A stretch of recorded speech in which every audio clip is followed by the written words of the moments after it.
Well, as you know, my name's Arnie Creighton. I'm actually called John Taylor Arnold Creighton.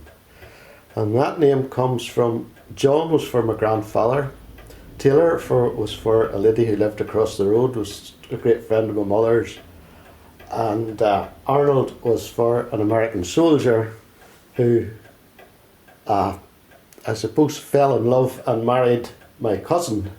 And at that time, when she first met him, I wasn't even born, because I was born in October 1944, and by that time this soldier, his name, by the way, was Roscoe Taylor Arnold.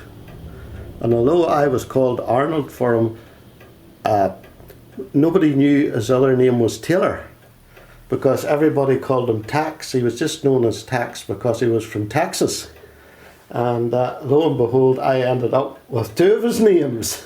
So, but what year did he come here? Do you know? He must have.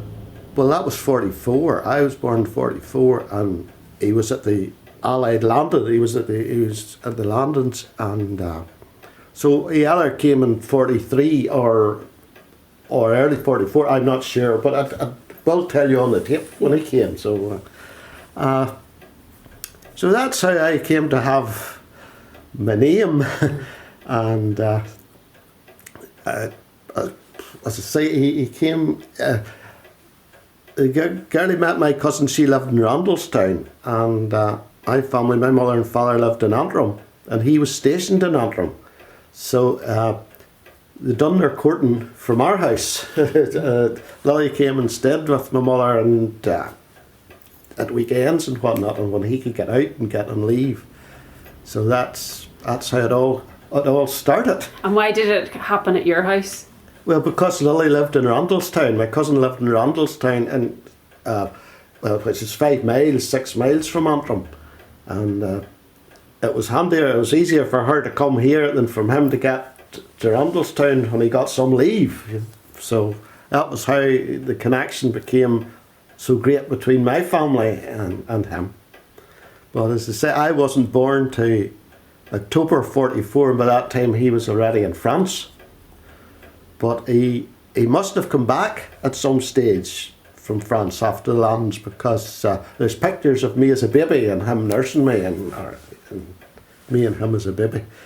So that was really all that. After the war, when the war ended, they got married, and Lily, my cousin, she went to Texas to live, and after a number of years they eventually came back for holidays and whatnot, and then my wife Betty and I eventually made it to Texas, and we first went, I think, 1980, and we've been going back on and off ever since. So you've got cousins there now, have you? Did they have children? They just had the one child. Okay. He's called Randall. He was called after Randallstown, the town where she came from. So. And you were saying every Christmas? Oh, every Christmas we always get Christmas parcels. Taylor and Lily, or Tex and Lily or Tex in Irish. She was known in America as Irish. And it wasn't the first time that we went that some of her neighbours didn't know that was. They thought that was her name. But when we were calling her Lily, they didn't know who we were talking about, because she's known as Irish. Yeah, as soon as she went there, people just called her Irish because of her accent.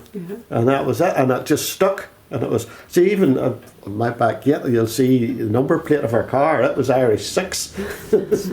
So, but yeah, every Christmas they used to get a Christmas parcel from America, and as I say, I've been wearing cowboy boots since I was about 3 or 4 years old. Every year I get another pair of cowboy boots, and jeans was another thing, because we were getting these, and well, I suppose from any time from late 40s, early 50s, you know, from I can start remembering, you know.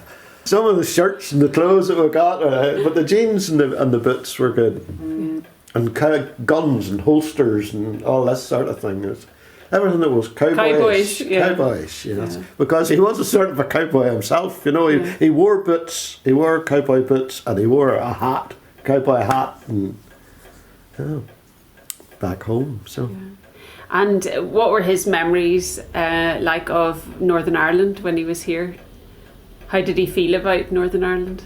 He liked it. He liked it more than he liked England. As you'll see in his tape, he talks about the people in England weren't all that nice to them, but when they came over here to the Irish, it's just completely different. They made them very welcome. They were made very welcome here, the Americans.